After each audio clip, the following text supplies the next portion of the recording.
Assalamualaikum warahmatullahi wabarakatuh. Perkenalkan, nama saya Sulistriani, NIM 395.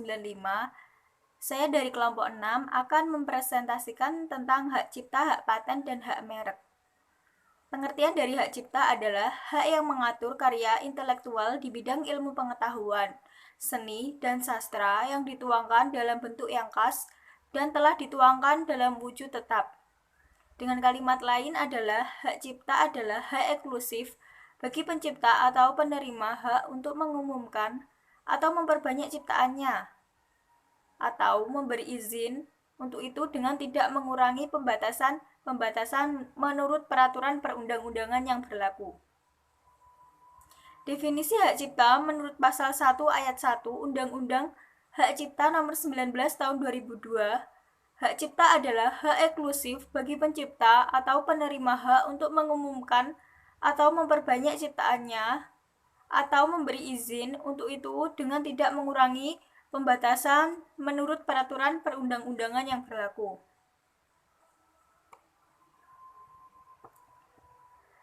Dalam pengertian hak cipta di atas terdapat kalimat hak eksklusif. Yang dimaksud dengan hak eksklusif adalah hak yang semata-mata diperuntukkan bagi pemegangnya sehingga tidak ada pihak lain yang boleh memanfaatkan hak tersebut tanpa izin pemegang hak tersebut.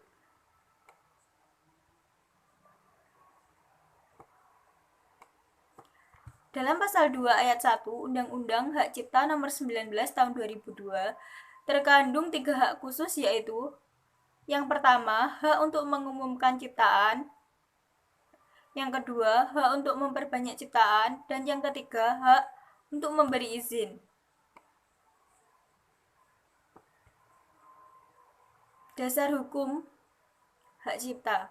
Undang-undang yang mengatur hak cipta pertama kali disahkan dan berlaku adalah Undang-Undang Nomor 19 Tahun 2002 yang saat ini diamandemen dengan Undang-Undang Hak Cipta yang terbaru, yaitu Undang-Undang Nomor 28 Tahun 2014. Pada prinsipnya, khususnya mengenai definisi dan aturan dasar terkait hak cipta masih sama.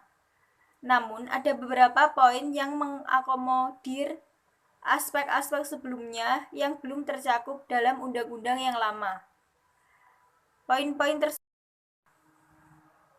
Poin-poin tersebut adalah: yang A. Perlindungan hak cipta dilakukan dengan waktu lebih panjang. Yang B. Penyelesaian sengketa secara efektif melalui proses mediasi, arbitrase, atau pengadilan serta penerapan delik aduan untuk tuntutan pidana.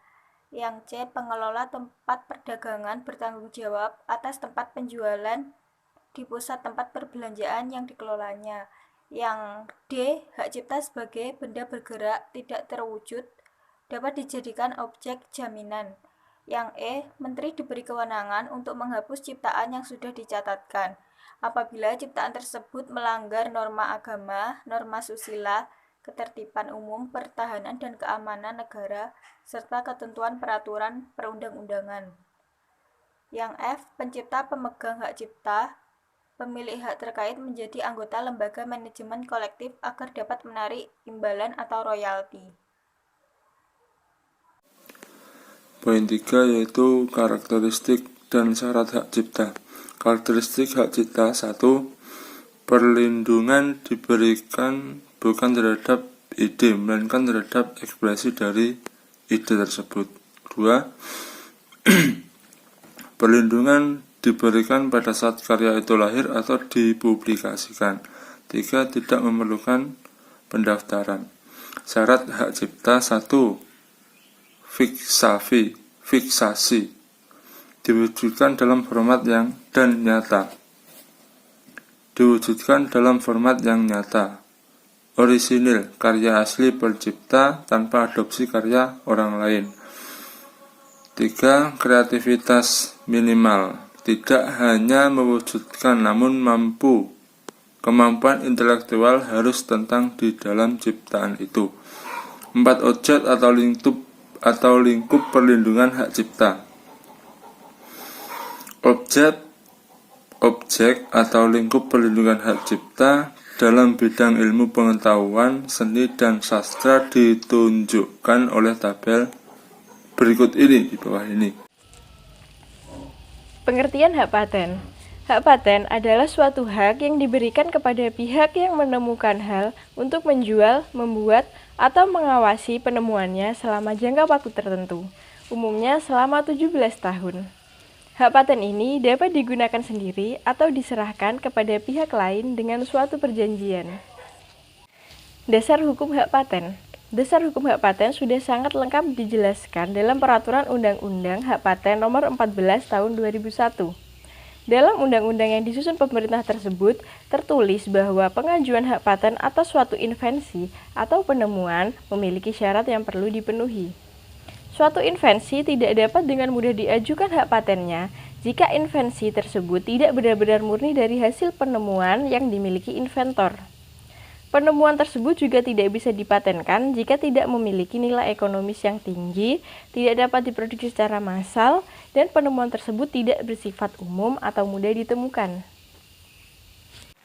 Dalam UU Nomor 14 Tahun 2001 ditulis dengan jelas mengenai ketentuan pidana, yakni orang-orang yang dengan sengaja dan tanpa pemberian hak yang jelas melakukan pelanggaran seperti yang telah dijabarkan pada pasal 16, yakni mengenai penjualbelian, pengimporan, dan pembuatan produk dalam skala besar untuk didistribusikan pada produk yang telah memiliki hak paten.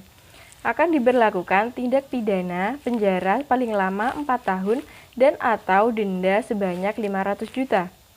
Selain itu, ada pula peraturan yang menegaskan pelanggaran pidana pada hak paten sederhana yang tertuang pada pasal 131. Cakupan hak paten. Syarat paten atau unsur patentabilitas itu terbagi menjadi 3. Yang pertama, baru atau novelty, syarat mutlak. Pada tanggal penerimaan invensi tersebut tidak sama dengan teknologi yang diterapkan sebelumnya. Yang kedua, langkah inventif. Invensi bagi seseorang yang ahli di bidangnya merupakan hal yang tidak dapat diduga sebelumnya atau dengan memperhatikan keahlian yang ada pada saat permohonan diajukan. Yang ketiga, dapat diterapkan industri atau industrial applicable. Invensi dapat diterapkan dalam industri sesuai dengan uraian dalam permohonan. Jenis paten terbagi menjadi 2, paten sederhana dan paten biasa. Paten sederhana mencakup yang pertama, produk atau proses atau penggunaan yang memenuhi syarat baru atau industrial applicable. Yang kedua, satu klaim mandiri untuk satu invensi. Yang ketiga, 10 tahun.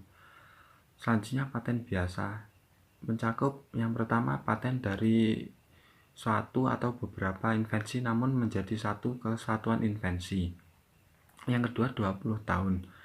Yang keempat, jangka waktu perlindungan hak paten. Perlindungan hak paten berlangsung selama 20 tahun sejak didaftarkan untuk paten biasa dan 10 tahun sejak didaftarkan untuk paten sederhana. Perlindungan paten tidak dapat diperpanjang dengan asumsi perlindungan paten tersebut diharapkan sudah cukup dan dapat dimanfaatkan oleh investor atau pihak lebih lanjut dalam memperoleh manfaat ekonomi dari paten tersebut. Yang poin C, hak merek. Apa sih pengertian hak merek? Menurut Kamus Besar Bahasa Indonesia, kata merek diartikan sebagai tanda yang dikenalkan oleh pengusaha pada barang yang dihasilkan sebagai tanda pengenal atau cap tanda yang menjadi pengenal untuk menyatakan nama. UMM 2001 menjelaskan bahwa merek adalah gambar, nama, kata, huruf, angka, susunan warna, atau kombinasi dari unsur-unsur tersebut yang memiliki daya pembeda dan digunakan dalam kegiatan perdagangan atau jasa. Assalamualaikum warahmatullahi wabarakatuh. Saya Cindy Asika. Saya akan menjelaskan mengenai dasar hukum hak merek, karakteristik merek, dan fungsi merek. Yang pertama, dasar hukum hak merek. Jadi, merek itu memiliki peranan yang sangat penting dalam dunia bisnis.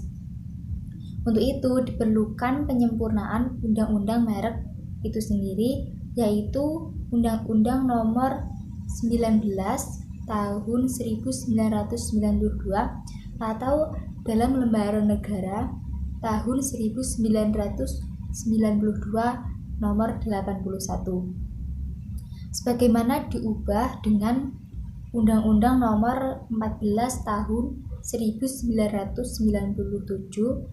atau Lembaran Negara Tahun 1997 Nomor 31. Nah, selanjutnya diubah undang-undang merek lama atau undang-undang itu disebut undang-undang merek lama, dan sebagai gantinya adalah undang-undang merek nomor 15 tahun 2001 atau sekarang disebut UUM 2001. Kemudian selanjutnya adalah karakteristik merek. Karakteristik merek itu ada 5. Yang pertama, perlindungan diberikan berdasarkan kelas barang. Nah, yang kedua, tidak menggunakan nama barang yang akan dimintakan perlindungan.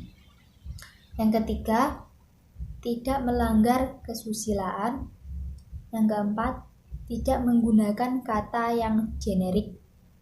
Yang kelima, perlindungan 10 tahun dan dapat diperpanjang. Itu adalah karakteristik merek. Kemudian fungsi merek.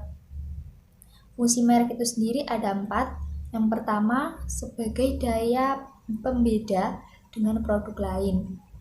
Yang kedua, sebagai jaminan mutu produk.